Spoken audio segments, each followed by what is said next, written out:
Bonjour à tous et à toutes. Bienvenue à l'émission Témoignages de vie. Je m'appelle Alex Saraf. Je suis votre animateur de radio. Je suis psychopédagogue de formation, conférencier et auteur du livre La psychologie pour apprécier l'humain. La vie est belle et simple. Ce sont les gens qui la rendent triste et compliquée, qui a été publié chez Béliveau Éditeur. À l'émission Témoignages de vie, j'ai le plaisir d'accueillir, de recevoir à cette émission de radio humaine, centrée sur l'être humain, des gens qui sont inspirants, rayonnants et résilients, qui ont leur histoire de vie à partager, qui vont nous la raconter. Et aujourd'hui, j'ai le plaisir et le grand honneur de recevoir à nouveau Luc Vigneault. Bonjour Luc Vigneault. Bonjour Alex. Comment ça va? Ah, ça va très bien, merci, vraiment. Parfait. Alors, merci infiniment encore d'avoir accepté de faire cette seconde entrevue à l'émission Témoignages de vie. J'avais plusieurs questions que je voulais te poser pendant la première entrevue, mais étant donné que le temps file, là, c'est comme on dit, ça passe bien en bonne compagnie. Et Oui, j'ai beaucoup aimé ton témoignage que tu as donné à la première entrevue à l'émission Témoignages de vie. J'espère que ça va rejoindre, que les gens vont se reconnaître, même par rapport à leur santé mentale ou par rapport à un proche qui vit un trouble de santé mentale, hein? Donc aujourd'hui, je vais te poser d'autres questions. On va aborder d'autres aspects qu'on n'a pas eu le temps d'aborder pour la première entrevue. Donc, je vais te présenter à nouveau à nos auditeurs et à nos auditrices, ceux et celles qui écoutent cette émission de radio à témoignage de vie, ce qui sera diffusé à Radio Shalom, Radio Betfré, CJMD. Pour l'instant, il y a 3 stations de radio qui ont accepté de diffuser cette émission témoignage de vie. Et à ceux et celles qui vont écouter et qui vont regarder cet épisode de témoignages de vie sur YouTube, sur ma chaîne YouTube, Alex Saraf, auteur, animateur des radios, conférencier. Ça va être aussi sur les réseaux sociaux LinkedIn et Facebook. Et vous pouvez me rejoindre sur les réseaux sociaux, sur LinkedIn, Alex Saraf, sur Facebook, Alex Saraf, écrivain, et ma chaîne YouTube, comme je l'avais dit, Alex Saraf, auteur, animateur de radio, conférencier. Mon courriel, encore, pour me rejoindre, c'est Alex Saraf, ALEX-SARRAF, comme c'est écrit ici sur YouTube, 341-341-gmail.com. Donc, et je vais te présenter à nouveau à nos auditeurs et à nos auditrices. Donc, Luc Vigneault. Parfait. Donc, je vais te présenter à nos auditeurs et à nos auditrices. Luc Vigneault, tu es auteur en fin de compte, et en fin de compte, tu as dirigé le collectif de collaborateurs, auteurs et autrices de 3 livres. C'était ton idée originale, ton idée de départ, c'était ton idée d'écrire le livre en collaboration avec les autres auteurs, psychiatres et ainsi de suite. Je suis une personne, pas une maladie. La maladie mentale, espoir d'un mieux-être chez Performance Édition. C'est un best-seller. Édition revue augmentée. Ça, c'est la version que j'ai. De ce livre-là, c'est 2022, qui est quand même oui, récent. On voit ta photo là. Félicitations pour ce beau bijou. Ce livre-là merci. est excellent. J'ai vraiment adoré. J'ai lu en entier les 2 chapitres que tu as écrits dans ce livre-là. Je suis une personne, pas une maladie. J'en ai entendu parler depuis quelques années, les dernières années de ce livre-là. Et puis aussi, tu as écrit le livre avec d'autres collaborateurs. Tu as écrit le livre Préjugés, discrimination, exclusion en santé mentale avec, entre autres, Tania Lecomte, qui est psychologue à l'Université de Montréal. Ça veut dire Oui, Préjugés, discrimination, exclusion en santé mentale pour en finir avec la stigmatisation. Et aussi, Cap sur le rétablissement. Ce sont 3 livres à Performance Édition. Tu es en fin de compte un autodidacte. On en a parlé lors de la première oui, émission de radio Témoignage de vie. Et tu es consultant, formateur, conférencier international et père aidant. Donc aujourd'hui je voudrais aussi qu'on aborde pendant cette seconde entrevue à l'émission Témoignage de vie de ton rôle professionnel. En fin de compte, c'est un travail rémunéré de père aidant. Tu es aussi chargé de cours à l'Université de Montréal et à l'université de... Laquelle autre université? Laval. L'Université Laval. Tu as reçu cet été 2024, là. Tu as Oui. reçu, en fin de compte, en été 2024, plutôt en été 2024, tu as reçu un doctorat honorifique de l'Université Laval de la faculté de médecine. Donc, félicitations pour ton doctorat. Tu es docteur, Merci. en fin de compte. Ben, Tu c'est as un doctorat. ça. Tu Mais as un doctorat. Oui. c'est la faculté de pharmacie. Enfin, ça, la faculté de pharmacie, Oui. exactement. La faculté de pharmacie de Oui. l'Université Laval.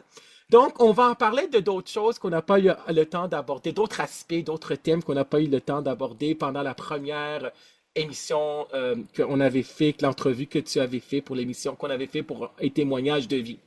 Alors, on a parlé de ton premier séjour à l'hôpital, que c'était traumatisant, de qu'est-ce qui Oui. s'en vient, comment on peut changer les mentalités. Et en fin de compte, euh, c'est que dans le livre, là, je suis une personne, pas une maladie. Ce que tu as écrit à la page 25, c'est que tu as vécu aussi une autre tranche de vie de 4 ans qui était quand même difficile. C'est-à-dire que, je te cite à la page 25, à ce moment-là, j'ai été camionneur, j'avais une voiture, un bon logement, 2 enfants que j'aimais, mais qui souffraient des hauts et des bas de ma vie émotive et de ma vie de couple. Puis un accident de travail est survenu, une hernie discale occasionnée en soulevant des caisses, incapable de marcher normalement. J'ai dû rester à la maison pendant 4 ans. Je Oui. voulais mourir. Ma femme a fini par s'enfuir avec les enfants et j'ai tout perdu. Donc Oui. ça, c'était en quelle année que c'est arrivé? Oh, mon Dieu, c'était mon Dieu, en 80, entre 85, 90 à peu près. Ça, c'était après que la schizophrénie a été déclarée? C'est ça, oui. OK. Ben, c'est-à-dire que, oui, pendant, Pendant, pendant, OK, pendant, c'est ça. oui. Parce que quand tu avais, comme tu avais dit en entrevue, tu avais donné un très beau témoignage touchant, merci infiniment. C'est à l'âge de 17 ans que tu as commencé à entendre des voix, qui est Ça a là. commencé En- là, oui. a commencé là. Donc, tu as vécu quand même, tu as perdu beaucoup de choses, tu as perdu, elle s'est partie avec les enfants, tu as tout perdu.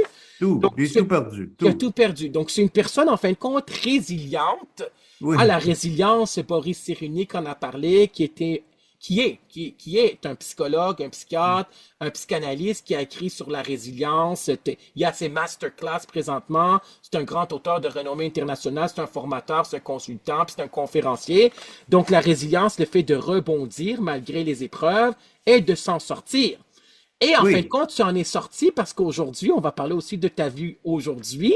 Donc, aujourd'hui, en fin de compte, tu es à nouveau en couple, d'après, j'avais vu une entrevue de 2 minutes, là, oui. dans laquelle tu avais dit que tu es à nouveau en couple.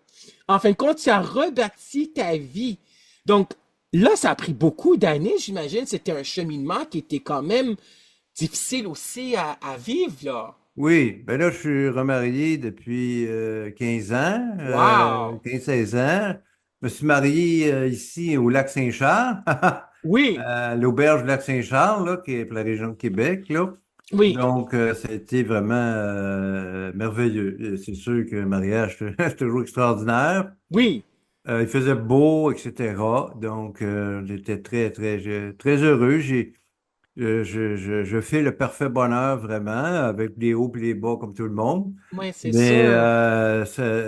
l'important, c'est que moi, je croyais que ma vie était finie à un moment donné, hein, Oui, qu'il n'y avait rien à faire. oui, Et le destin a fait en sorte que j'ai pu, comme beaucoup d'autres comme moi, refaire ma vie. C'est ça oui. qui est important. Oui. Oui, exactement, parce que lors de la première entrevue, puis je vais le répéter, parce que tu as rencontré des professionnels, des psychiatres, etc., qui ont dit que ta vie était finie.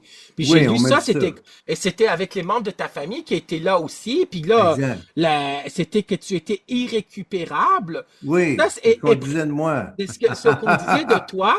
Et dans l'entrevue au Téléjournal de Québec, parce que tu habites à Québec, là, dans la ville de Québec, c'est que c'est que on parle maintenant de la seconde vague de soignants, de Oui, psychiatres, de spécialistes dans le domaine médical et paramédical, qui maintenant, eux autres, en fin de compte, le psychiatre dans cette seconde vague de traitement, en fin de compte, de rétablissement, c'est que le psychiatre et la personne qui a un trouble de santé mentale, comme un trouble de santé mentale grave, comme la schizophrénie, par exemple, ils se mettent au même niveau que le patient.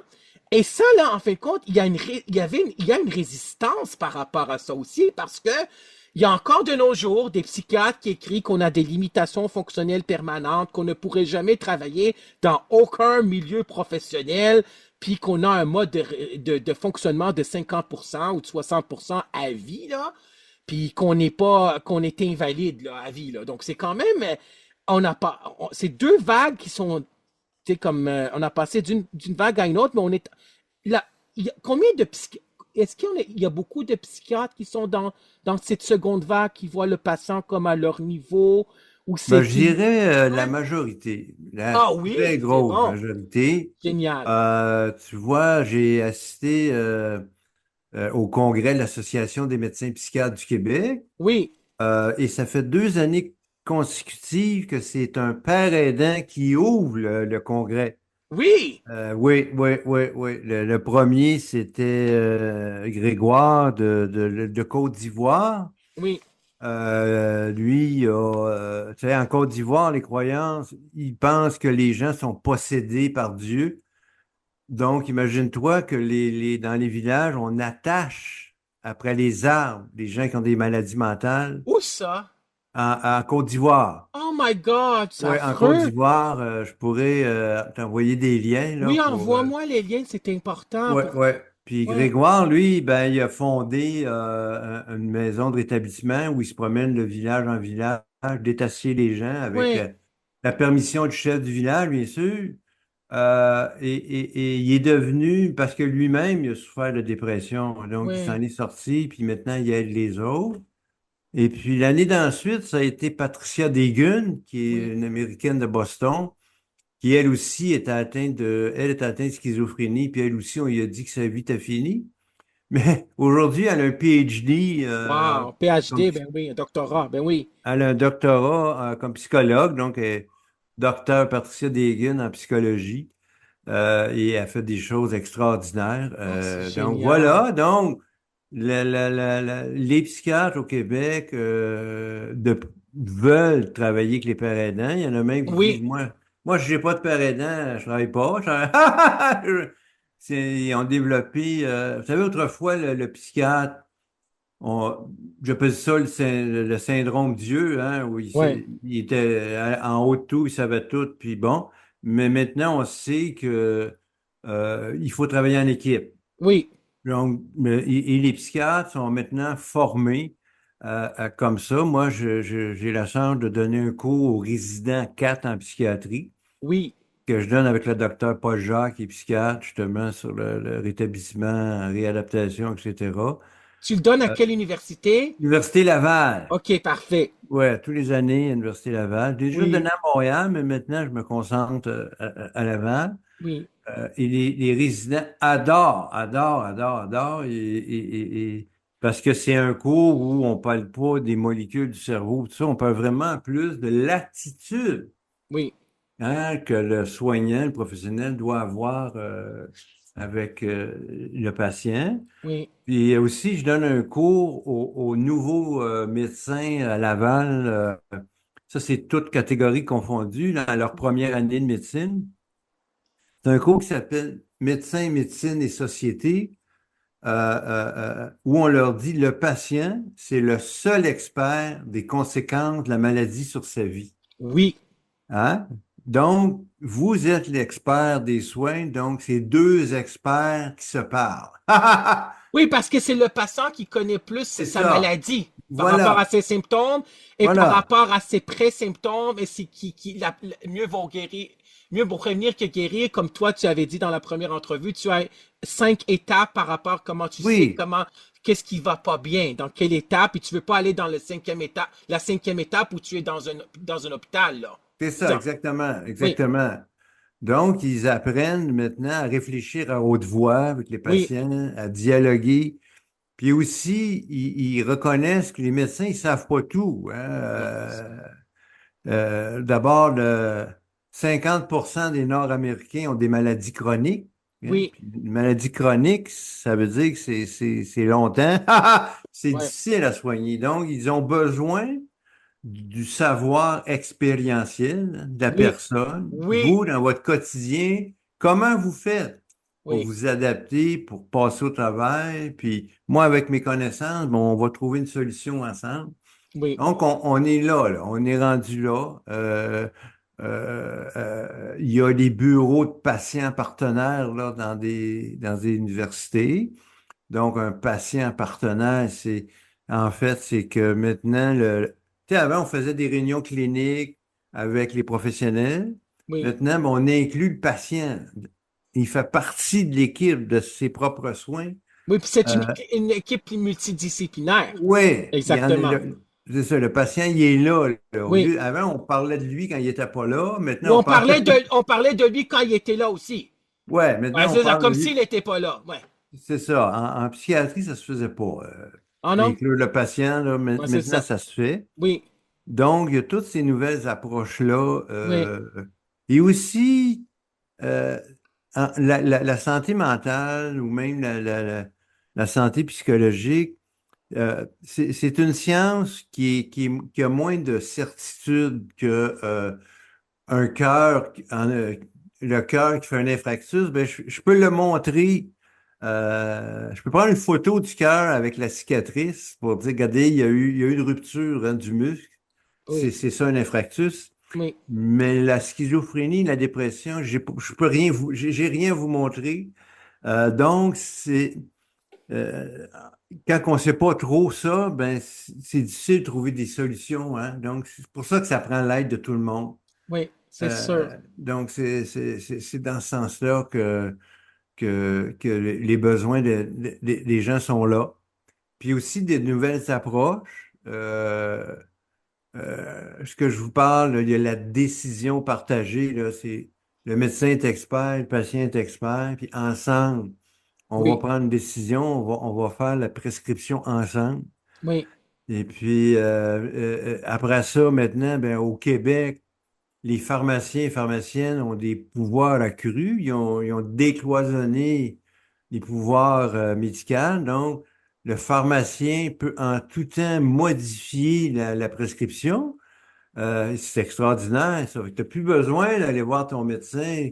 Quand tu commences une dépression, par exemple, oui, hein, on te donne un médicament, puis après, ben, ton pharmacien, ta pharmacienne de quartier peut modifier au besoin la médication. C'est extraordinaire. ben oui, c'est sûr. C'est Fait sûr. que, parce que les antidépresseurs, par exemple, ou tout autre médicament, ils ont des effets secondaires Oui, les 6 premières semaines oui, qui sont plus difficiles, qui disparaissent. oui, Après ça, il y en aura d'autres, moins. Parce que tu sais, des médicaments, pas d'effet secondaire, il n'y en a pas, là. oui, Mais tu sais, on parle juste de la bouche sèche, par exemple, qui est oui, le lot de beaucoup de gens, là. Donc voilà. Fait que maintenant, quand tu as un trouble mental, le fait que tu peux en parler en pharmacie, en clinique, et de plus en plus aussi des psychologues, des psychoéducateurs, que ce soit dans le privé ou dans le public, prennent des gens avec des troubles graves, ce qui se faisait pas avant.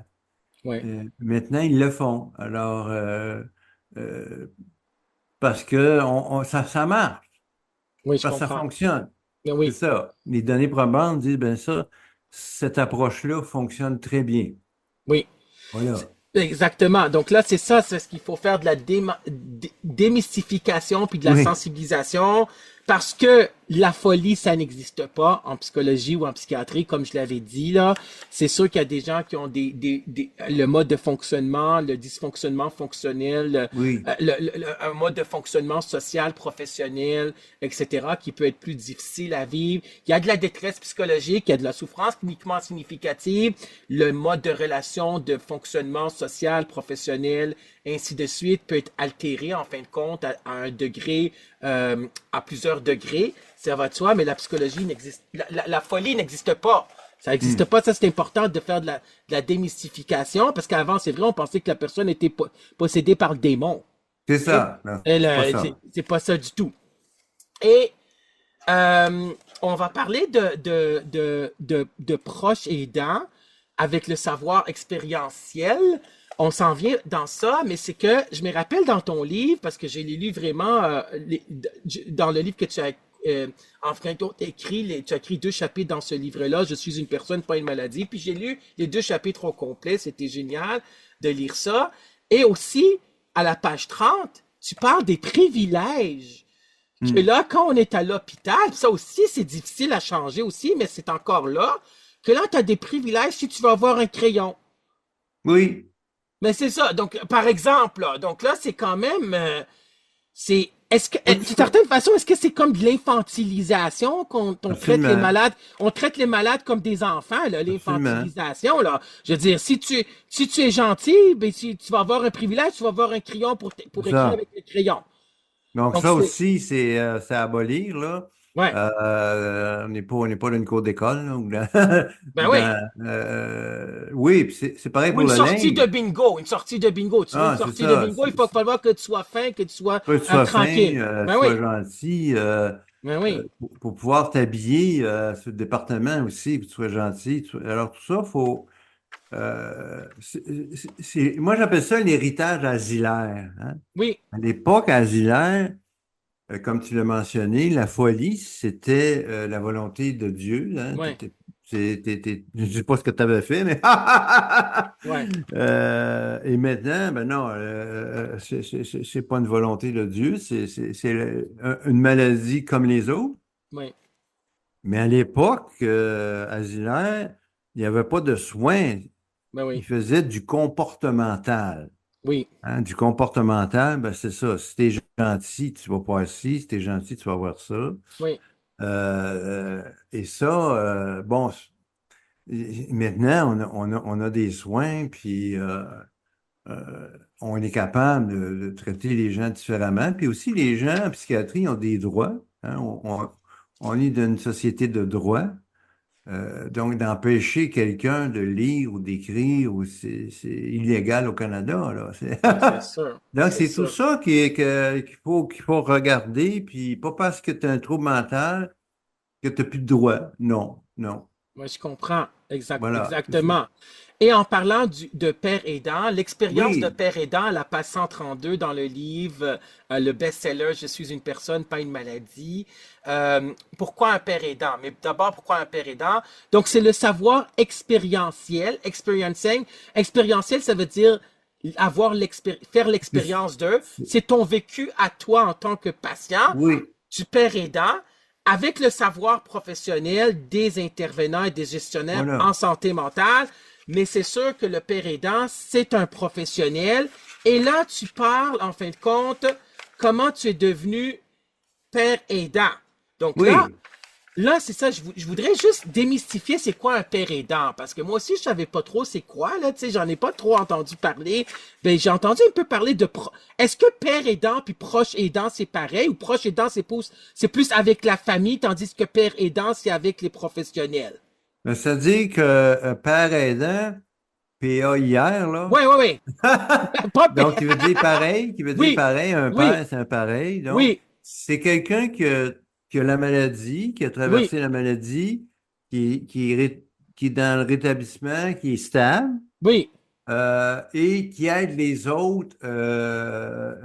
autres personnes à se rétablir. On peut faire un parallèle avec les alcooliques anonymes ou oui, les, oui, les narcotiques anonymes et compagnie. oui, Ce sont des pères qui aident des pères, hein, puis ça oui. On fonctionne les bien. appelle des mentors.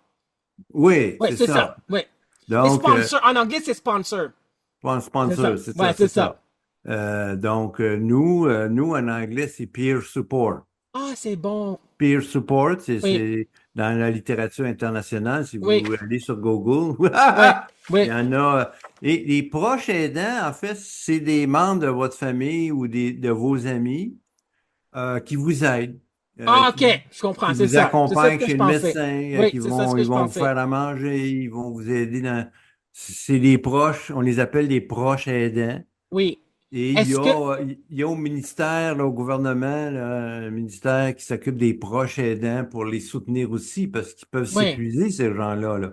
Oui, Hein? Parce que les gens travaillent, ils ont une famille, mais en plus, il y a oui. un frère, une sœur, un père, une mère qui a une maladie mentale ou physique, puis ils doivent les supporter. C'est ça un proche aidant. Donc voilà la distinction. Est-ce que proche aidant puis aidant naturel, c'est pareil?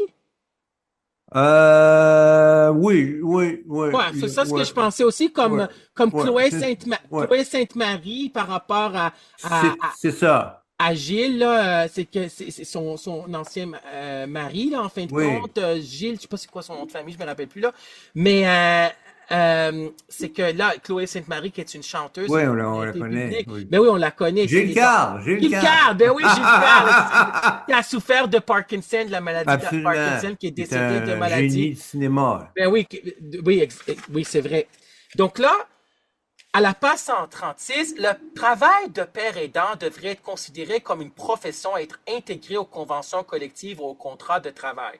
Le père aidant n'est pas un travailleur social ayant un trouble de santé mentale, pas Exact. plus qu'un éducateur ayant un problème de santé mentale, un trouble de santé mentale, bien sûr. C'est bel et bien un travailleur qui a lui-même vécu un problème de santé mentale, qui s'est rétabli et qui a les aptitudes nécessaires pour aider d'autres personnes à emprunter le chemin du rétablissement. Je te cite Luc Vigneault à la page 136.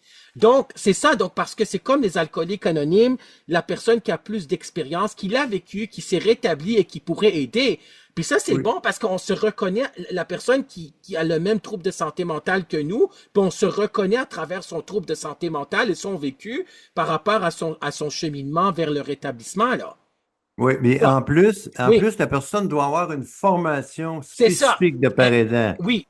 Alors, Euh, la formation de père aidant, il n'a pas nécessairement une formation universitaire, n'est-ce pas? C'est quoi ben, la formation? C'est quoi? Il doit c'est-à-dire qu'il pas. y a des crédits universitaires. Ah, OK, il doit avoir des crédits universitaires. OK, oui. Il y a il y a l'Association québécoise de réadaptation psychosociale, la Oui, QRP, qui offre Père aidant réseau, qui vous donne ces 3 crédits OK.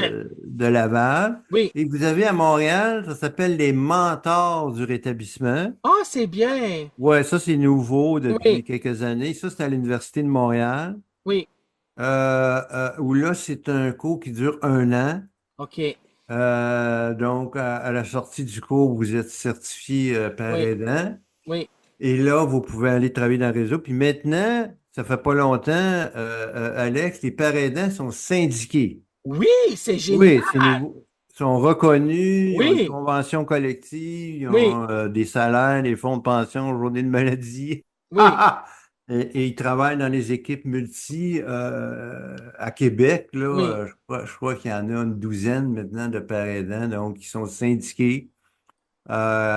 Voilà, qui sont engagés pour leur vécu. Parce que oui, c'est important, il y en a, tu sais, des gens qui sont infirmiers ou travailleurs sociaux qui disent, ah, j'ai eu un problème dans ma vie, je vais être père aidant. Non, non, ça ne marche pas comme ça. oui, exactement. Euh, tu tu peux dire, je veux travailler comme père aidant si tu as été mais tu ne peux plus travailler comme TS, hein. Tu n'es plus Oui, membre de l'ordre, tu ne peux pas être membre de l'ordre. oui. Puis il faut que tu travailles à partir de ton vécu. Oui. C'est ça. C'est ça l'expérientiel, c'est par rapport à Ouais, son vécu subjectif, avoir fait l'expérience de, puis de vivre avec c'est et ça. d'avoir fait le rétablissement. Et dans ton livre, dans le livre que tu as écrit, coécrit avec les autres collaborateurs, c'est un collectif d'auteurs, il faut le préciser, c'est que dans ce livre-là, par rapport aux deux chapitres, dans le second chapitre, en fin de compte, où tu parles du rôle de père aidant, c'est que tu as écrit que tu avais eu de la résistance de la part des deux côtés. Ça veut dire Énorme. ceux qui ont dit, ben, il n'est plus comme nous, comme un patient comme nous, puis par rapport au milieu professionnel. Donc, c'était un cheminement qui était difficile de reconnaître, en fin de compte, ton identité, en fin de compte, professionnelle de père aidant. C'était un cheminement qui était difficile à vivre, j'imagine, parce que des deux côtés, tu as vécu la résistance. Oui, ben moi, j'ai été le premier père aidant Au Canada, au c'est Canada. ça, je l'ai lu, oui. J'avais pas de référence, puis c'est sûr, comme tu l'as mentionné, pour les patients, je n'étais plus un des leurs. Ouais, c'est ça. J'étais devenu un intervenant, mais pour les intervenants, je n'étais pas un des leurs, j'étais un patient. Ouais, c'est ça, J'étais assis entre exactement. deux chaises. Oui, oui. Puis on faisait des blagues parce à l'époque, au rez-de-chaussée des hôpitaux psychiatriques, il y avait les toilettes pour les intervenants puis les toilettes pour les patients. Ah oui! Oui, oui, oui, oui, oui. Aujourd'hui, ils ont aboli ça, là, Ouais, c'est mais ça, je donc, comprends. quand j'ai commencé, là, on disait le père aidant, il va aller aux toilettes où? Ah! C'est vrai! Eh ouais, je faisais des blagues avec ça, Ben mais oui, je comprends. donc voilà. Puis donc au début, donc on a clarifié. Nous, en fait, l'exemple, quand quelqu'un est hospitalisé pour la première fois, ben moi, je vais aller voir, puis tu sais, je lui dis, moi, ben j'ai déjà été à ta place.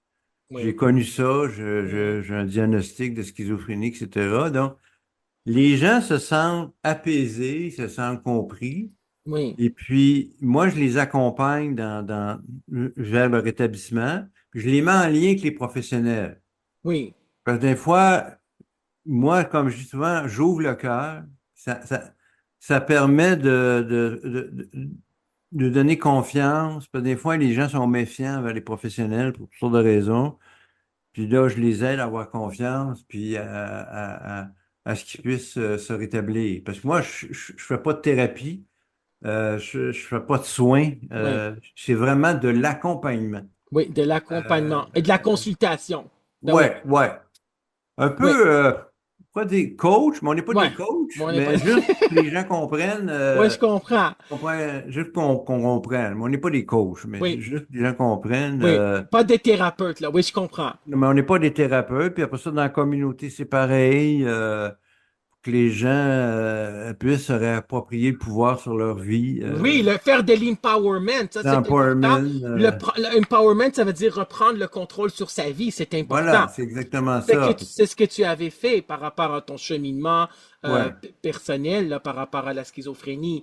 Et moi, je me rappelle, comme je l'avais dit à la première entrevue qu'on avait fait Mm. ensemble, Luc Vigneault, étant donné que tu t'es déjà invité à l'émission Témoignage de vie, ça me fait plaisir de te recevoir pour une seconde fois à l'émission Témoignage de vie, parce que, comme j'avais dit dans la première entrevue, quand tu étais un invité, c'est que j'avais pris en octobre 2013, ça fait plus que 10 ans, la formation d'une demi-journée à l'Institut universitaire en santé mentale de Montréal, qui était avant, c'était l'hôpital psychiatrique Louis H. Lafontaine. Oui, exact. C'est ça, qui, en fin de compte, c'était avec Madame Jocelyne Cournoyer, Mm. psychiatre, médecin psychiatre.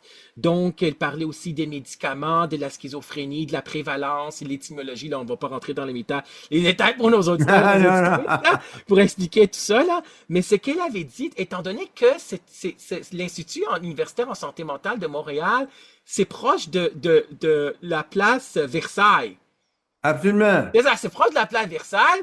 Puis ce qu'elle avait dit, parce que j'aimerais ça qu'on aborde aussi par rapport à la toxicomanie puis la dépression, ce qu'elle avait dit, étant donné, on s'en cachera pas, je pense qu'il y en a des pushers qui sont là, proche de la place Versailles puis tout ça, là. Puis là, Absolument. absolument. Puis là, elle disait qu'à un moment donné, c'est que les patients qui étaient là à Louis H, là, puis la, la blonde, par exemple, elle mettait de la nourriture, puis en dessous, quand elle laissait, ben, elle laissait aussi de la drogue. Donc, il pouvait se procurer ces drogues-là de cette façon-là par un membre de la famille. Donc, toi, par rapport à la toxicomanie, Oui. t'avais écrit dans le chapitre du livre Je suis une personne, pas une maladie, que les pushers étaient devenus comme tes amis, en fin de compte. C'est quoi qui t'est arrivé? En quelle année tu as commencé à prendre ça? C'est-tu pour oublier? C'est-tu pour t'évader? C'était quel genre de drogue? Puis c'est quoi les thérapies que tu avais suivies pour ne plus être toxicomane? Je vais te Ben, raconter, ça, de laisser la raconter euh, cette tranche de vie-là, là. Oui. ouais, mais c'est à peu près, je 26, 27, 28 ans, là. Ouais. J'ai commencé à consommer de la cocaïne. Oui. C'était à la mode. Ouais. La marijuana a toujours été là. Qui est Ce qu'on maintenant appelle, illégal. Oui. ouais, il est aujourd'hui légal, qu'on appelle le hash, les Oui. champignons magiques. Oui. Donc, c'est les drogues qu'on prenait à Oui. l'époque. Puis, bon, ça crée une dépendance instantanée. C'est difficile. Mais ça, tu le prenais quand tu étais chez toi. C'était pas parce que tu étais hospitalisé. Est-ce que c'était pas dans un Non, moi, hôpital? j'en ai pris chez moi, C'est ça. mais il y a des gens qui prennent. Si tu veux, je parle d'hôpital parce que j'ai travaillé à Québec. Oui. Puis effectivement, les gens se font livrer des pizzas ou Oui. et la drogue est entre la pizza puis le carton, là. Oui, exactement, c'est ça ce que j'ai entendu. C'est ce que Madame Jocelyne Cournoyer avait dit. C'est avec la Ouais, livraison de ouais. la bouffe, là. C'est que c'est C'est quelque ça, chose, oui, là. ça Oui. existe Oui, oui, c'est sûr. partout, là. Ben oui, ça existe La drogue, partout. ça Ben s'infiltre. oui, Écoute, je suis allé là, je comprends. visiter la prison de Donnacona Oui, dans Port-Neuf, qui est oui, une prison. Bon, la drogue rentre, là. oui, c'est sûr. Fait que, tu sais, c'est assez difficile. Donc, c'est pour ça que ça, sur les unités, ben, il y a des ateliers de toxicomanie, Oui, des thérapies, il y a de la surveillance aussi. Des fois, on en pogne quelques-uns. oui, c'est Mais, sûr, oui. mais oui, parce que juste statistiquement parlant, les jeunes psychotiques, schizophrènes, là, de Oui, 18-25 ans, oui, c'est 100% qui consomment. oui, c'est ça. Puis les plus vieux, Oui. 35 à 60 ans, c'est 50% qui consomment. Ah oui, selon les études. Ben C'est oui. énorme, énorme. Parce Oui, que je parle de drogue et alcool, là. oui, oui. Mais ici, à Québec, quand je travaillais à l'unité des jeunes psychotiques, 100% des jeunes qui arrivaient à l'urgence étaient intoxiqués. Puis Entre c'était quel âge et quel âge, t'avais dit? à 18, 24 ans, C'est ça, 18-24 ans, jeune adulte. 100%. Oui, c'est ça. Et aujourd'hui, c'est beaucoup les amphétamines. Oui, Malheureusement, ils appellent ça des pinottes. oui, oui, je comprends, oui. Oui, Ça se vend une pièce à pilule, puis, oui. mais ça crée des dommages Ouais, ça peut donner épouvantables. aussi des dommages au niveau du cerveau, là, la Oui, neurochimie du cerveau par rapport aux lobes frontaux, la conscience, c'est ça. l'apprentissage de la logique. Mais toi, c'était combien de temps que tu consommais? Puis comment tu t'en es sorti? Tu as suivi des thérapies comme narcotiques anonymes ou comment Ben ça s'est moi, réglé? ben, à un moment donné, j'ai été hospitalisé une couple de fois OK. à cause, parce que le mélange de la drogue puis des pilules, ça fait Oh, pas on mon peut pas faire, ménage. non, c'est ça. Ouais. Puis à un moment donné, tu sais, ça prend plusieurs rencontres, plusieurs Ouais. fois avant de prendre conscience là, dans le processus. Là. Puis j'ai suivi des thérapies. Ouais. Thérapie Parce de que groupe fermé ou psychothérapie ben, de fermé, il y en groupe? avait à l'hôpital. Parce que Ouais. aussi, ce qui est nouveau là-dedans, c'est qu'à Ouais. l'époque, tu avais les soignants en toxicomanie d'une place, puis la santé mentale de l'autre. Ah, ok, je Maintenant, c'est comprends. à la même place. Ok, je comprends. Maintenant, Oui, ils disent, ben, la toxicomanie, ça fait partie de la santé mentale. oui, Donc, quand tu vas chercher des soins, ben, ils oui, traitent les deux en la même place. je Fait que c'est plus comprends. facilitant. Oui, Puis, tu as deux approches. Tu as l'approche de l'abstinence totale, oui, puis tu as l'approche qui appelle la réduction des méfaits. mm, C'est-à-dire qu'on va expliquer aux jeunes, ben, ça fait 3 fois que tu prends de la drogue, ça fait 3 fois que tu es à l'urgence. Qu'est-ce que tu dirais d'apprendre à consommer sans venir à l'urgence? Bon, ça a l'air fou dit comme ça, mais ça oui, fonctionne. oui, je comprends. Les gens viennent qu'à... Il y en a qui viennent qu'à arrêter tout simplement, Oui, mais c'est de leur faire prendre conscience que tu peux pas en prendre en quantité phénoménale parce que, bon, voilà. Fait que oui. c'est pour ça, pour la drogue, mais oui, à Québec, c'est pareil, là, il y a tu sais, Place Versailles, c'est un centre d'achat, là, Ben, qui... c'est ça, c'est un centre d'achat, mais il y a des Ouais. pushers qui sont là. C'est ce Les qu'elle brochures sont avait, là, à c'est ce qu'elle Québec, avait mais... dit, docteur Ouais, Justine Cournoyer. absolument. Oui, c'est Absolument, ça ce qu'elle elle a avait tout à fait dit. raison. Oui, oui, c'est exactement. Et par rapport à la dépression, tu as écrit ça dans ton livre. J'ai pas lu l'autre Ouais, livre ou avec les autres chapitres là, mais c'était quel genre de dépression? C'est une dépression majeure? C'était vers quel âge? Qu'est-ce qui s'est passé? Parce que j'ai pas lu là-dessus là, ou j'ai pas entendu une entrevue où tu en as parlé. Mais c'était vers quel âge qu'il y avait la dépression? Elle s'est déclarée? C'est-tu ben, j'ai été traité ouais, plus vers l'âge de 35 ans, ok, mais tu sais, quand tu as un diagnostic de schizophrénie, ouais, on s'arrête là. On va pas voir plus loin parce qu'on ouais, on réalise aujourd'hui que les études, que les personnes atteintes de schizophrénie, beaucoup de gens ont aussi une dépression qui est oui, masquée oui, puis qui n'est pas traitée. oui. Donc, aujourd'hui, on essaie de la détecter plus tôt parce qu'il y a le phénomène de l'ombrage diagnostique là, qu'est-ce que c'est l'ombrage diagnostique, mais quand tu arrives à l'urgence, tout est mis sur le dos de la schizophrénie, peu Oui, importe. oui, Même si tu as des maux physiques graves, oui. ben on te soigne pas. On pense que c'est dans ta tête. Tu Oui, c'est comprends? ça. Oui, C'est ça. je sais parce que j'ai reçu à l'émission Témoignage de vie Julie Oui, Tanzé, qui est oui, en fin de compte la directrice générale présentement de l'association Vox Québec, de oui, cet organisme. Puis elle a vécu ça, l'ombrage, en fin de compte. exact. Elle a vécu ça parce qu'elle avait, en fin de compte, et là, elle a découvert là, depuis quelques mois que c'était des problèmes de santé physique qu'elle avait. Là. En fin de compte, elle avait Réel, un kyste ici, là, tu sais, puis elle pensait que c'était vraiment de trop panique, puis etc. Donc, c'est sûr que donc, toi, tu vivais ça aussi dans le sens qu'on mettait oui. ça sous le nom sous l'étiquette là il faut pas étiqueter les gens mais sous le diagnostic de schizophrénie puis Voilà. on te croyait pas qu'il y avait des symptômes dépressifs. Exact, OK. exact. On ne croyait pas, mais on dit dans le milieu à la blague qu'un schizophrène ne peut pas avoir la grippe. Ah ouais, OK, je Ben, comprends. comme s'il était immunisé contre toute autre maladie Ouais. mentale, mais une personne atteinte de schizophrénie peut aussi avoir un trouble obsessionnel compulsif, là, un Oui. TOC, il peut Doc, avoir un ben trouble oui. d'anxiété généralisée Oui, aussi. c'est vrai, c'est vrai. Donc, maintenant, on cherche, et aussi maintenant, quand on parle du trouble du spectre de l'autisme, Oui, beaucoup de gens qui se sont ramassés en psychiatrie, on n'a pas investigué le spectre de l'autisme, alors que dans les ouais, faits, ils sont le syndrome d'Asperger, oui, je ne vais pas le nommer, là, ouais, mais maintenant, on se rend compte que c'est plus courant, puis on investigue. À oui, l'époque, on n'investiguait pas ces troubles-là. oui. Euh, voilà. Je sais pas C'est vrai parce si- que je te laisser raconter par rapport à la dépression comment ça s'est réglé et tout ça, mais je veux juste dire aux auditeurs, Oui, aux auditrices qu'avec le nouveau manuel diagnostic et statistique des troubles mentaux, le DSM-5, là, manuel oui, diagnostic et troubles mentaux de American Psychiatric Association, le DSM-5, la version 5 est apparue, version anglaise en 2013, puis version anglaise en 2013, puis version française en 2015. Et maintenant, on part du spectre de l'autisme, oui, du trouble autistique, on part du spectre de la bipolarité, ça veut dire des degrés différents, différent. à des degrés différents, tu sais, minimes, plus moyens, modérés, etc., sévères. Puis il y a aussi le spectre de la schizophrénie et des troubles psychotiques, là.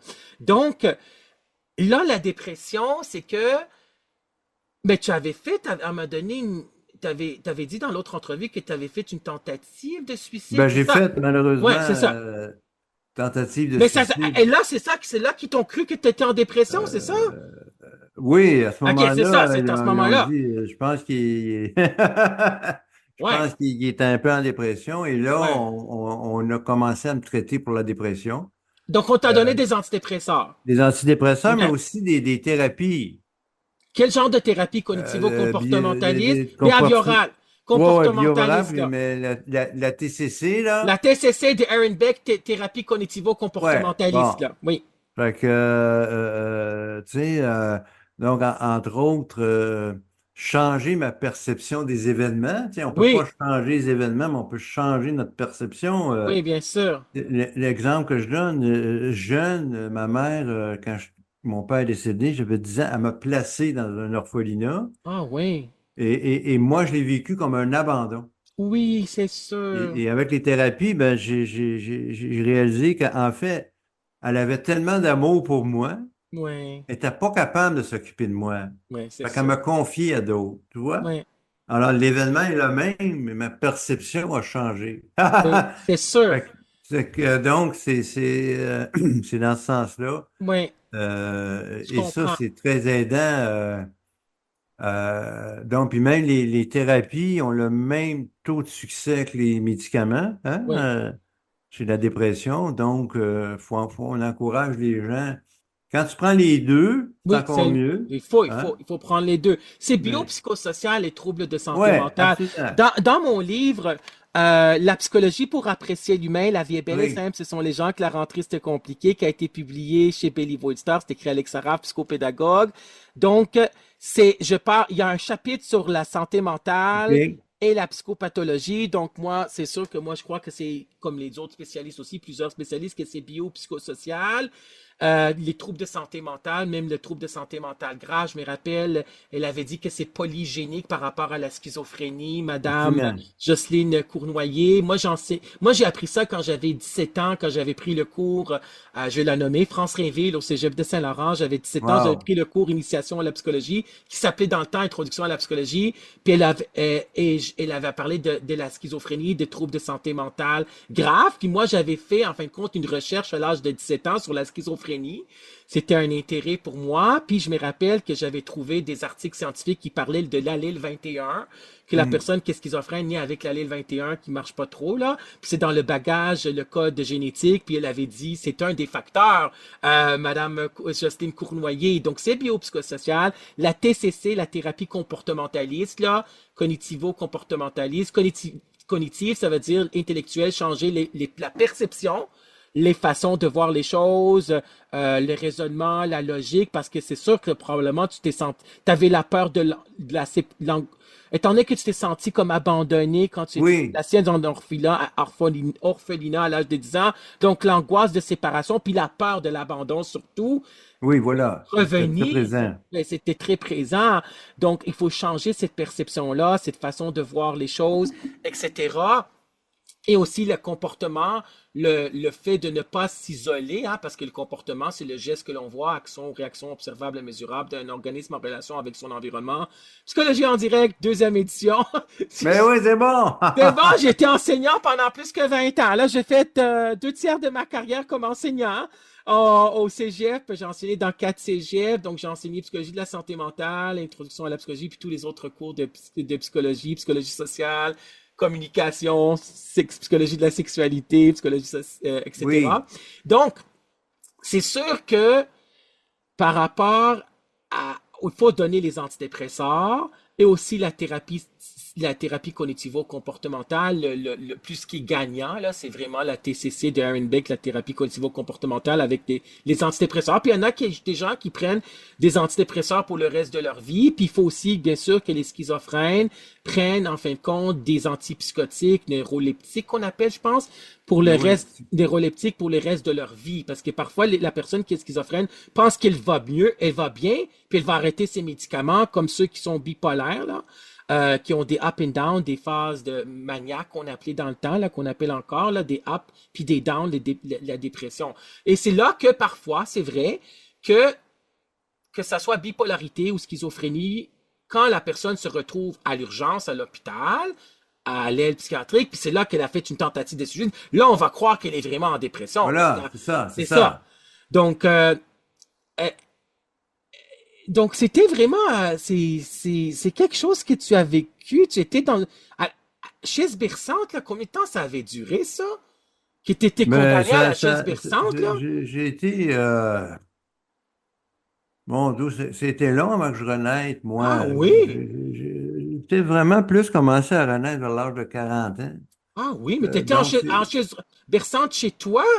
oh, oui, oui, oui, oui. Ah oui, C'était juste ça. pendant plusieurs années. Absolument, absolument. Mais les proches aidants, c'est-à-dire les membres de ta famille t'aidaient aussi? Absolument, mais Et tu sais, ça, ce que tu as mes écrit dans le proches, livre, que ta famille était toujours là pour toi. toujours, toujours là, C'est ça. mais tu sais, on leur disait, là, hein, faut pas oublier, là, il peut pas guérir, Ouais. il peut pas être... Irrécupérable, ouais. Bon, c'est ce qu'ils entendaient, là. Fait Ouais. que, tu sais, aujourd'hui, tu sais, tu disais, bon, ils prennent des pilules toute leur vie. Oui, sauf qu'il Oui, faut être à l'écoute quand ils oui, disent, je suis pas bien. oui. Et quand les pilules fonctionnent plus, là, parce que ça se peut C'est qu'après ça. quelques années, la pilule ne fonctionne pas, puis il faut faire un Voilà. réajustement, puis c'est le patient, comme avec le C'est ça, savoir, parce que Oui, ça arrive pour toutes sortes de ouais, raisons. ouais. La pilule ne marche plus. Oui, c'est ça, la C'est le pilule ne marche cerveau qui plus. dit, ben là, j'avais plus celle-là.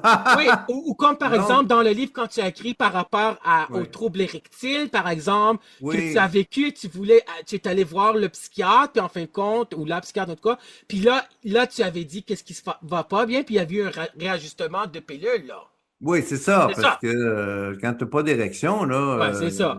Pour refaire une vie de couple aussi, comme tu as ça fait, aide c'est pas, ça, là. ça aide pas Bon, du fait tout. que, Mais c'est vrai, ça. mais il Ouais, était un temps où il ne voulait pas en entendre parler. T'es ah mieux, oui. t'es. Alors qu'aujourd'hui, ah, OK, là, on Ouais. va réajuster. Oui, Donc, parce que la sexualité, c'est encore un sujet tabou pour n'importe qui, mais encore, ceux qui ont des troubles de santé mentale, là, ouais. c'est aussi, tu sais, on pense que leur vie est finie, donc leur sexualité est finie. Donc, et là, on a aussi l'association Les Amis de la santé mentale, Friends of Mental Health, qui viennent en aide Oui, aux amis, aux proches, pour les personnes qui ont un voilà. proche, un membre de la famille ou un ami qui a un trouble de santé mentale. Les amis de la santé mentale, Friends of Mental Health. Il y a les thérapeutes, occupational therapists aussi, puis il y a les proches aidants, puis il y a les pères aidants comme toi. Donc, en tant que père aidant, tu fais de la recherche, c'est ça? Au niveau Maintenant, oui. universitaire. Maintenant, OK. je fais moins d'accompagnement personnel. OK. Je suis plus dans la recherche euh, parce que les données probantes, Oui. euh, c'est fait par les pensées dominantes. Oui. Puis le savoir expérientiel, il n'est pas là. Oui. Donc maintenant, c'est mondial là, dans toutes les universités du monde. On veut Ouais. savoir ce que les gens. Tu sais, par exemple, il disait souvent, pour te rétablir, tu dois accepter ta maladie. Hmm. C'est de la bouillie pour les chats, là, tu sais, c'est pas vrai, ça. En écoutant, il y a beaucoup de gens qui n'acceptaient pas et qui Ouais. se sont quand même rétablis. Oui. C'est pas un critère, tu sais.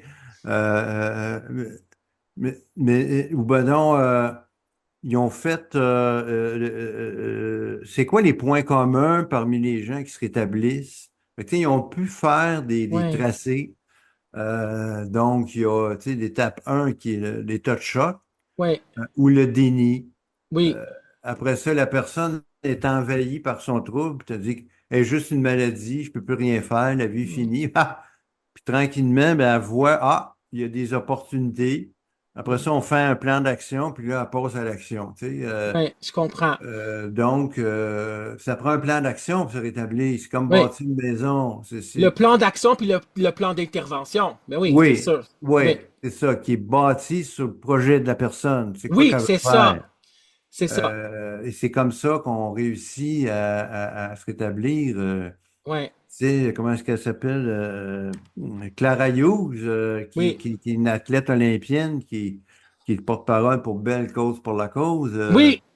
Bon, elle était en dépression sévère, elle sortait pas de chez elle. Ils ont demandé, c'est quoi tu veux faire? Du vélo. OK. Elle a commencé à faire un petit 15 minutes par jour, une demi-heure. Oui. Elle a fini sur un podium. C'est pas tout le monde qui fait ça, mais Exact. ils l'ont traité par le sport. Oui. Tu comprends? Par sa passion de sport. C'est ça Oui. qu'il faut retenir. Oui. C'est quoi la passion de la personne? On l'a toutes. Ben oui, c'est Quand sûr. on cherche un peu, on trouve. Tu Ben sais, oui, quand on cherche, on trouve, c'est vrai. Et c'est mm. par rapport au choc, le déni, c'est par Oui. rapport aux étapes du deuil. Donc, Elizabeth Kubler-Ross en a parlé et les Mm. autres spécialistes. Le projet de vie, c'est ça, tu avais dit ça en première entrevue. On t'a demandé, c'est quoi ton projet de vie, la professionnelle de la santé, puis tu avais dit politicien, en fin de compte, Oui, conseiller politique.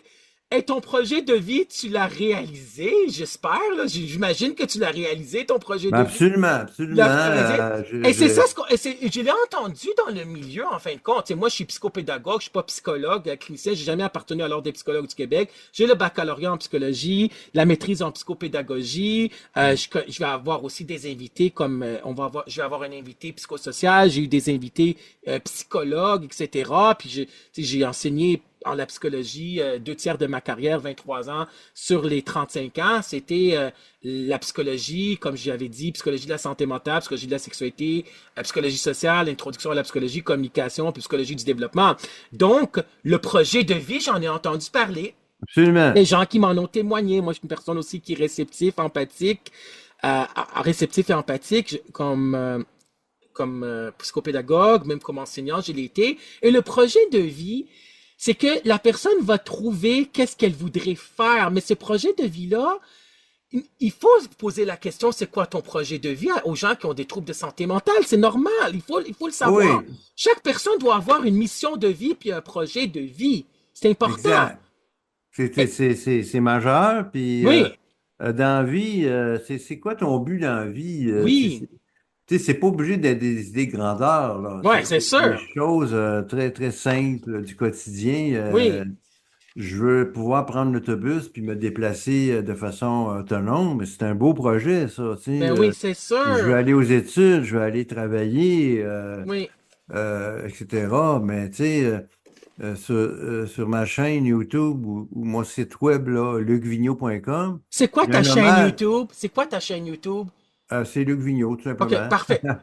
Il y a un hommage de l'Assemblée nationale, m'a rendu hommage, imagine-toi donc, Oui, génial. euh, pour l'ensemble de ce que j'ai pu faire. Oui, Puis c'était la première fois que le mot schizophrène résonnait à l'Assemblée nationale de façon oui. positive, tu sais. C'était en quelle année que tu as reçu? Qu'est-ce que c'est Le arrivé? dernier que j'ai eu, c'est en 2020, oui, en 2024. C'était récemment. Là, Avec François Legault?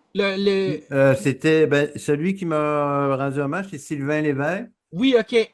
qui est le deuxième vice-président de l'Assemblée nationale et député de Génial. Chauveau. Ben oui, Donc, il y a un ami aussi, il faut le dire, parce que oui, j'ai travaillé avec Sylvain lors de sa campagne électorale. Tu sais, je voulais oui, vivre ça, je voulais m'intéresser parce que la politique, c'est un moyen aussi pour faire changer les soins santé mentale. Tu sais, il y a oui, plusieurs façons, la politique, c'en est une. oui, Donc, voilà, tu sais, oui, bien faut sûr. aller au bout de nos ambitions, puis de nos rêves, puis Oui, c'est ça, vrai. c'est important. Oui, puis aujourd'hui, en fin de compte, il reste quelques minutes là pour la Mhm. seconde entrevue avec toi, Luc Vigneault. C'est un message d'espoir que tu donnes lors de Oui, cette entrevue-là, puis lors des autres entrevues que tu as données dans plusieurs médias et dans les collectifs de livres aussi. Je suis une personne, pas une maladie, puis les deux autres livres oui. aussi. Cap sur le Donc, rétablissement, oui, puis puis préjugés, discrimination, ouais, exclusion en santé santé mentale. mentale. Donc, c'est un message d'espoir que tu donnes. C'est quoi les messages, les conseils? Qu'est-ce que tu aimerais dire? Un ou deux messages que tu aimerais dire à nos auditeurs, à nos auditrices qui vont écouter cette émission de radio témoignage de vie, ceux qui vont voir la vidéo, celles qui vont voir la vidéo sur YouTube. Mais d'abord, la maladie mentale, les troubles mentaux, ce n'est pas une fatalité. Oui, Ça se soigne, ça se traite, puis on peut se rétablir très bien avec l'aide de nos proches, notre famille. Il faut pas oui, hésiter à inclure la famille quand on va en thérapie ou quand on va consulter, parce que la famille ont aussi des clés, hein. Ils ont la clé de bien des mots qu'on a. oui, Donc, et faites-vous accompagner quand vous allez à l'urgence. Suzanne Lamar, qui est psychiatre, elle, qui m'a appris ça, elle aussi, elle écrit des bouquins, là. N'allez pas seul à l'urgence. oui, Faites-vous accompagner parce que les recherches démontrent que nos plus grands stigmatiseurs, c'est nos soignants, hein. oui, C'est c'est plate à vrai. dire Oui, oui, à cause de tout ce qu'ils apprennent. Fait que n'allez pas là seul, oui, ça va vous aider. Ça va, donc voilà, ce n'est pas une fatalité. oui. Faites-vous accompagner, je pense que avec un plan. Oui, puis on Ouais. est dans la bonne voie aussi, parce que Oui, dans le nouveau manuel diagnostic de troubles mentaux, manuel diagnostic et statistique de troubles mentaux, maintenant, dans le DSM-5, version française 2015, avant 2013, version anglaise de DSM-5, puis version française DSM-5, là, 2015, donc avant 2013, dans le DSM, on mettait les plusieurs types de schizophrénie. Schizophrénie paranoïde, oui, schizophrénie de type désorganisé. Puis aujourd'hui, les psychiatres, ils vont, par exemple, les psychiatres comme cliniciens, ils vont mettre schizophrénie avec ou sans catatonie. Donc, c'est ça. catatonie, c'est la personne qui ne bouge pas, en fin de compte, une immobilité, en fin de compte, psychomotrice. Hein. La motricité, c'est les mouvements.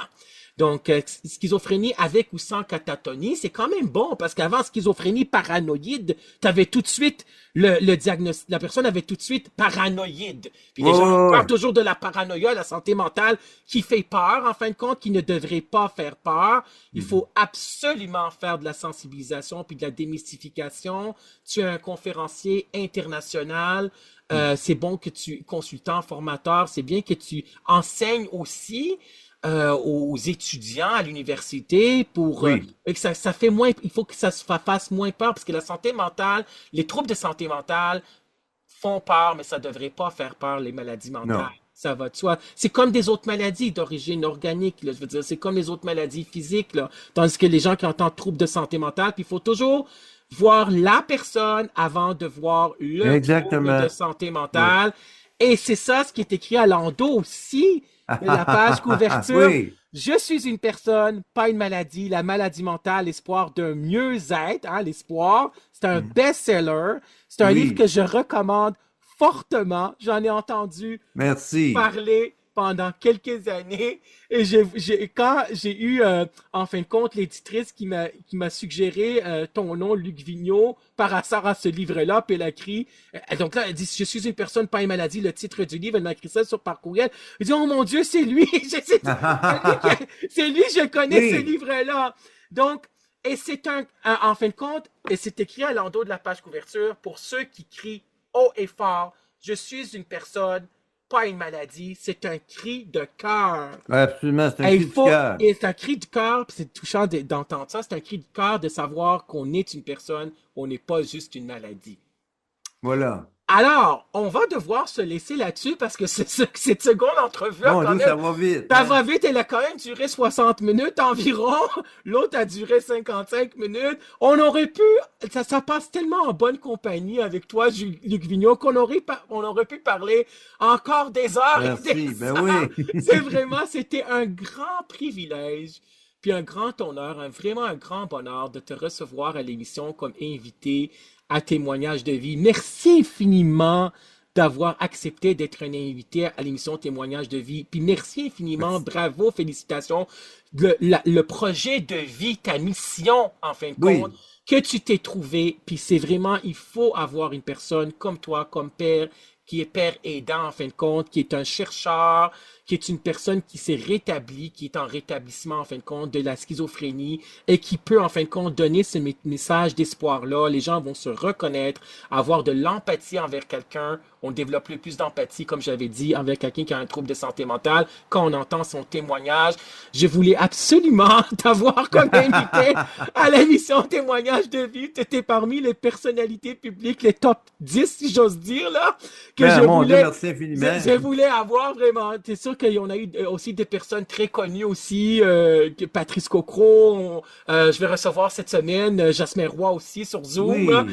Donc, c'est vraiment des gens qui, parce qu'on peut pas changer le monde, on peut changer une personne à la fois. Hein. Jasmin Et Roy qui a voilà. vécu de l'intimidation, il a aussi souffert de troubles anxieux, de troubles dépressifs, qui a vécu de l'intimidation parce qu'il est homosexuel, puis c'était à l'école secondaire, puis de sa fondation Jasmin Roy. On peut pas changer. Et puis Patrice Cocro, c'était par rapport il s'est guéri à gauche déployée, il n'y a plus d'anxiété depuis 15 ans, mais il a souffert de troubles anxieux. On peut pas changer le monde, on peut changer une personne à la fois si on peut les changer, ou changer les mentalités, c'est très dur aussi. Les Hmm. préjugés, les stéréotypes, malheureusement, ça va toujours rester, hein, stéréotype, c'est mettre tout le monde dans le même bateau, c'est l'aspect cognitif intellectuel. Préjugés, c'est par rapport aux affectifs. Là, habituellement, les préjugés sont négatifs, mais on peut avoir des préjugés aussi positifs. Puis ce qui amène la Exact. discrimination, ça veut dire traiter la personne de façon différente. Puis ça, j'aimerais ça terminer là-dessus. Oui. Que oui, on peut vivre de la discrimination dans notre milieu de travail ou dans notre ancien milieu de travail auprès même dans le grand public, qu'on te traite de façon différente, qu'on te croit pas, qu'en fin de compte, on minimise ta crédibilité puis tes compétences parce qu'on a appris ou qu'on sait que la personne a un trouble de santé mentale comme la schizophrénie ou comme l'anxiété. Les gens veulent pas trop révéler ça dans leur milieu professionnel. Ils font très attention. Parfois, ils ont besoin de le révéler si jamais il y a une expertise psychiatrique indépendante que l'employeur veut avoir, qu'est-ce qui ne va pas bien. Puis ça peut jouer aussi contre lui. Donc, contre cette personne-là. Donc, il y a encore beaucoup de chemin à faire. Mais on est dans la bonne voie. J'espère de tout cœur que nos auditeurs et nos auditrices ont aimé cette seconde entrevue et que ça va, en fin de Je le compte, souhaite aussi. qu'on peut changer les mentalités, qu'on pourrait donner un message d'espoir. Alors, merci encore, Luc Vignon. On va devoir se laisser là-dessus. Ben oui. C'était un privilège. On va te souhaiter, je veux te souhaiter de poursuivre cette mission, ce projet de vie. Merci d'être vraiment là comme en fin de compte, père aidant avec ton savoir expérientiel, comme chercheur, comme enseignant. Ça nous prend du monde comme toi. Alors, tout le Ben, monde, et je oui, te retourne le compliment aussi. Merci de faire ces émissions-là. C'est tellement oui, important pour les gens de oui. leur donner espoir parce que la vie vaut la peine d'être vécue. Oui, c'est important. On va se laisser sur cette belle note. La vie vaut la peine d'être vécue. Il faut toujours s'en souvenir. Bien dans sa tête, bien dans sa peau. Un des slogans lors des psychologues. Chaque personne a son histoire. C'est un des slogans lors des psychologues. Merci d'avoir partagé ton histoire à Merci, l'émission Alex. Témoignage de vie. Au revoir tout le monde. Au Portez-vous revoir. bien. Bye.